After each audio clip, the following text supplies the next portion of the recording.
بسم اللہ الرحمن الرحیم۔ اللہم صلی علی محمد وعلی آل محمد۔ رب اشرح لی صدری ویسر لی امری واحلل عقدۃ من لسانی یفقہوا قولی۔ السلام علیکم دوستو، میں ہوں ایک عام سا مسلمان فقیر معصوم وارثی۔ دوستو، روحانی تعلیم کے سلسلے میں ذکر اذکار کی بات کی ہم نے، اور ذکر کے ساتھ ساتھ چلے کا بھی ہم نے ذکر کیا۔ چلہ بھی دراصل ہے تو ذکر کے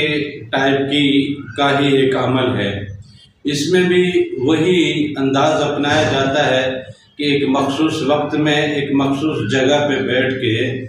کچھ الفاظ کو بار بار دہرایا جاتا ہے، اتنی دفعہ وہ سرکولیٹ ہوتا ہے کہ وہ انرجی جنریٹ کرنا شروع کر دیتا ہے۔ پھر اس انرجی کے حساب سے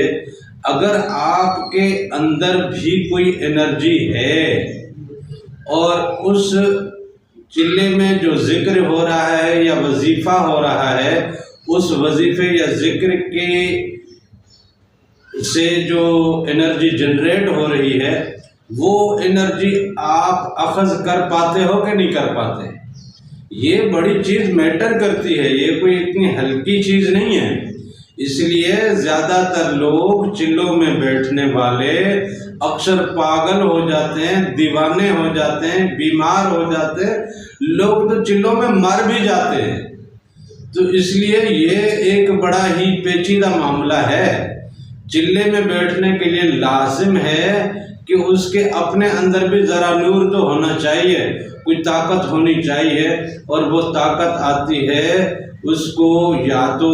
روحانیت سے، نورانیت سے، یا تو آتی ہے اس کو کالی طاقتوں کے ذریعے سے، نیگیٹو انرجی یا اس کے پاس ہو۔ اب اس کو چلہ یا وظیفہ دیا کس نے ہے، اس کی پشت پناہی سے اس کو اگر انرجی دی گئی ہے، یا جس نے وہ چلہ دیا ہے یا وظیفہ دیا ہے،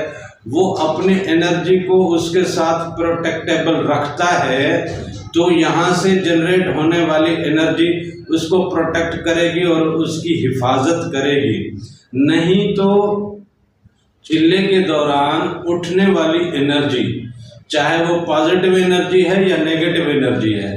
پازیٹیو انرجی بھی اگر اٹھے گی تو نیگیٹو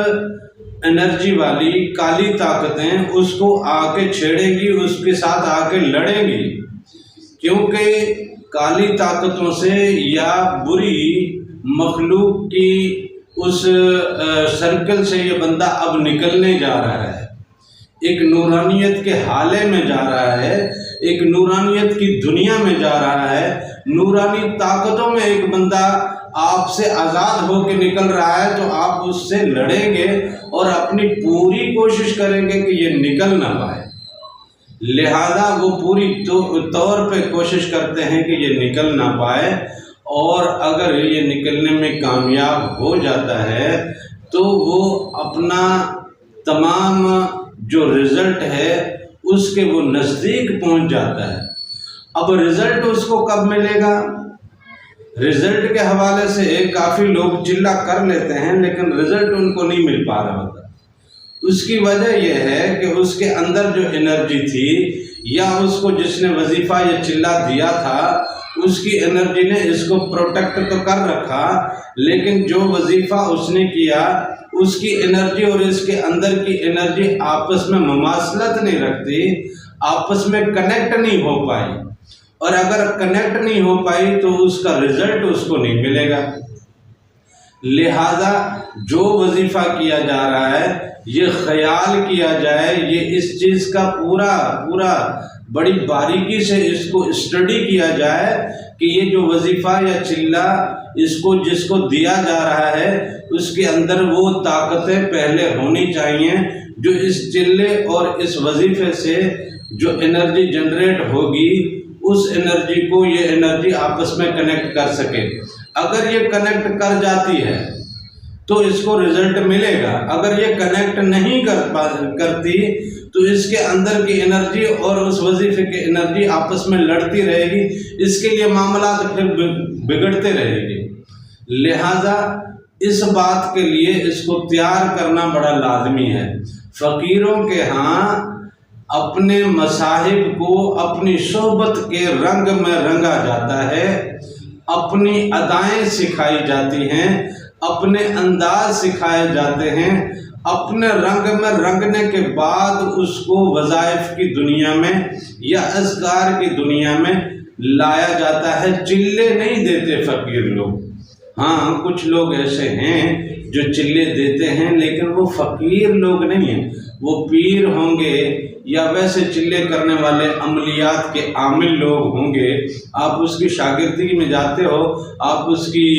مریدی میں جاتے ہو، آپ اس کی خدمت میں رہتے ہو اور اس سے کہتے ہو کہ میرے ساتھ بھی کچھ عنایت یا مہربانی ہو جائے، وہ آپ کو چلوں میں لگا دیں گے، عملیات میں لگا دیں گے۔ لیکن یہ ہے کہ وہ اگر ایسا کامل ہے اور خالصتاً اللہ کی رضا کے لیے اس نے سب کچھ کیا ہے اور آگے اس کا عمل اور اس کا ہر قدم اور اس کی ہر سوچ اللہ کی رضا اور مخلوق کی خدمت تک ہے، اور اس نے اپنے انرجی سے اس کو اس قابل بنایا ہے کہ جو وظیفہ یا چلہ اسے دیا جا رہا ہے وہ اس انرجی سے کنیکٹ ہو سکتا ہے، تو وہ ایسے بندے کو اگر تیار کرتا ہے تو اس کو رزلٹ ملتا ہے۔ لیکن اگر خالی عاملوں کے پاس آپ نے کیا کیا ہے، جی میں نے لا الہ کا چلہ کیا ہے، بھئی لا الہ کا چلہ کیا ہے تو اس کا رزلٹ ہے۔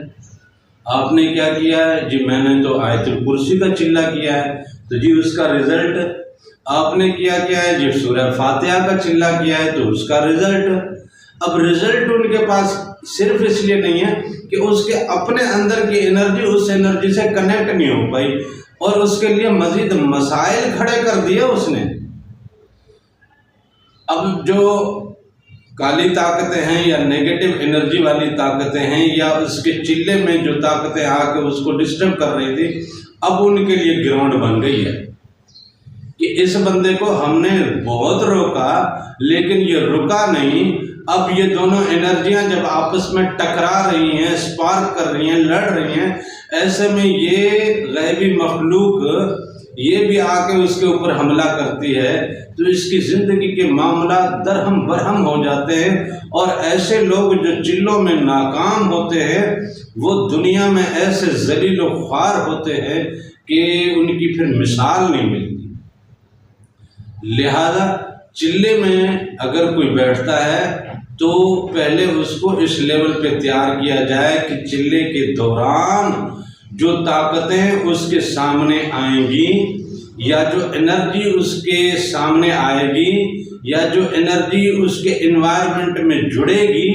کیا یہ اس انرجی کو قبول کر سکتا ہے یا اس انرجی کو یہ اپنے اندر جذب کر سکتا ہے، یہ اس انرجی سے ٹکرائے گا یا اس انرجی کے ساتھ کنیکٹ ہوگا، یہ ہونا کیا ہے اس کے ساتھ۔ ان تمام چیزوں کا خیال رکھ کے کسی کو چلے میں بیٹھنا چاہیے، اور اگر کوئی ان چیزوں کو نہیں دیکھتا تو میں مشورہ تو یہ دوں گا کہ چلے ولے میں نہ بیٹھیں، اور وظائف جو ہے وہ ثواب کی خاطر آپ جتنے کریں گے، آقا دو جہاں حضور نبی کریم صلی اللہ علیہ وسلم نے ہمیں وظائف بہت سارے بتائے، اب کیجئے، زندگی حسین رہے گی، اللہ کا کرم رہے گا، لطف و عنایت رہے گی، لیکن ان کے رزلٹ اور ان کی طاقتیں اور ان کی انرجی لینے کے لیے اگر آپ بیٹھتے ہیں اور وظیفہ کرتے ہیں اور اس انرجی کی جنریشن ہوتی ہے اور وہ انرجی آپ کے اندر کی انرجی سے اگر کنیکٹ نہیں ہوتی تو وہ وظیفہ بھی آپ کے لیے مسائل کھڑے کر دیتا ہے۔ اسی طرح ذکر میں بھی ہم ذکر میں اس وقت تک ذکر نہیں دیتے جب تک ہم محسوس نہیں کر لیتے کہ یہ ذکر کی طاقتوں کو قبول کر پائے گا، یہ ذکر کی طاقتوں کو یہ جھیل پائے گا، یا ذکر کی طاقتوں کو اپنے اندر جذب کرنے کی اس میں سکت ہے کہ نہیں ہے۔ جب تک اس میں سکت نہیں ہوتی اسے ہم ذکر بھی نہیں دیتے۔ تو یہ تمام چیزیں دیکھی جاتی ہیں، یہ ایک تربیت سے گزرنا پڑتا ہے، ایک تربیت سے گزرنا پڑتا ہے۔ جب بچہ اس لائق ہو جاتا ہے کہ اسے اب پرائمری میں داخل کیا جائے اور یہ کچھ بول سکے گا، کچھ سمجھ سکے گا، کچھ کر سکتا ہے، تو اسے داخلہ بھی دیا جاتا ہے اور وہ پھر رزلٹ بھی دیتا ہے۔ اور اگر کوئی بچہ اس قابل نہیں ہے اور آپ اس کو بھلے اس کی عمر 5 سال ہو 10 سال ہو لیکن مینٹلی طور پہ یا اپنا انوائرمنٹل لیول پہ اس کی ایسی ایجوکیشن نہیں ہوئی کہ وہ کتابوں کو یا الف ب کو سمجھے یا استاد کو یا استاد کے اس طریقہ کار کو یہ فالو کرے، اگر اس طرح کا اس کو تیار نہیں کیا گیا تو اسے اسکول میں یا مدرسے میں ڈالنے سے وہ بچہ غبی کہلاتا ہے، نالائق کہلاتا ہے، وہ فیل ہوتا رہتا ہے، وہ کوئی رزلٹ نہیں دیتا۔ اسی طرح ہماری اس دنیا میں بھی، روحانیت کی دنیا میں بھی آہستہ آہستہ اس بچے کو اس لیول پہ لایا جاتا ہے کہ جہاں سے اس کی آگے کے معاملات کو پھر چلایا جا سکے، نہیں تو آگے کے معاملات ڈائریکٹ آپ قدم رکھیں گے تو آپ کو جلا کر رکھ دیں گے، آپ کو درہم برہم کر دیں گے، آپ کی زندگی کا جو ہے وہ حشر نشر ہو کے رہ جائے گا۔ پھر آپ کہیں گے میں نے یہ بھی کیا، میں نے یہ بھی کیا، میں نے اس کا لاکھ نکالا، میں نے اس کا جناب 100 تسبیح اس کی اور میں یہ فلاں تسبیحات کرتی رہتی، فلاں میں رک گیا، فلاں میں ٹوٹ گیا، فلاں میں میرا ٹھہر گیا، فلاں یہ معاملہ ایسے ہو گیا، اور اب میرے ساتھ یہ معاملہ ہے کہ میں اب کچھ کر نہیں پا رہا، میں کچھ کسی حساب سے میں کوئی چیز میرے لیے بن نہیں پا رہی، وہ ہر طرف سے مطلب درہم برہم ہو چکا ہوتا ہے، ٹوٹ پھوٹ کے ریزہ ریزہ ہو چکا ہوتا ہے۔ پھر ایک ریزہ ریزہ کو دوبارہ جوڑنے میں ٹائم لگتا ہے، اور وہ کہتا ہے کہ میں جڑوں بھی جلدی، اس سے صبر بھی نہیں ہوتا۔ اب وہ صبر کے معاملات سارے توڑ کے آگے نکل چکا ہے، اب واپس پلٹ کے اس کو اپنی ذات میں ٹھہراؤ تو لانا پڑے گا۔ اگر وہ ٹھہراؤ نہیں لاتا اور اس کی دوبارہ سے جوڑ توڑ نہیں کی جاتی، اس کی نوک پلک سنواری نہیں جاتی، اس کو دوبارہ سے اس تربیت گاہ سے گزار کے اس پرائمری کے ایڈمیشن تک کے تیاری والے مرحلے سے جب تک گزارا نہیں جاتا، اور پھر پرائمری ایجوکیشن میں جا کے اب عمر کا اس نے ایسا حصہ گزارا ہے کہ جہاں وہ باپ دادا کے نانا تک کی حیثیت میں پہنچا، لیکن اسے بالکل چھوٹے بچوں والی لیول پہ لا کھڑا کر دیا جائے تو وہ بھی اس کے لیے بڑا مسئلہ بن جاتا ہے۔ تو لہذا یہ ساری چیزیں بڑا دھیان میں رکھنی پڑتی ہیں، بڑی ہی باریکی سے لوگوں کو تیار کیا جاتا ہے، کیونکہ اندر کی باطنی طاقتیں جو ہیں وہ بیرونی طاقتوں سے زیادہ قوت رکھتی ہیں، اور وہ پھر جب اٹھتی ہیں نا تو بندے کو چیر پھاڑ کے رکھ دیتی ہیں، بندہ پھٹ کے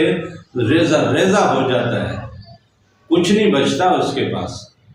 تو یہ احتیاط کیجئے کہ ایسے معاملات میں قدم تب رکھیے جب آپ اس لیول تک پہنچ چکے ہیں، یا ایسے کے ساتھ جڑیں جو آپ کو ان لیولوں سے کراس کرائے، آپ کو اس مرحلے تک پہنچائے جہاں سے پھر آپ کے آگے کے سفر کا معاملہ شروع ہو۔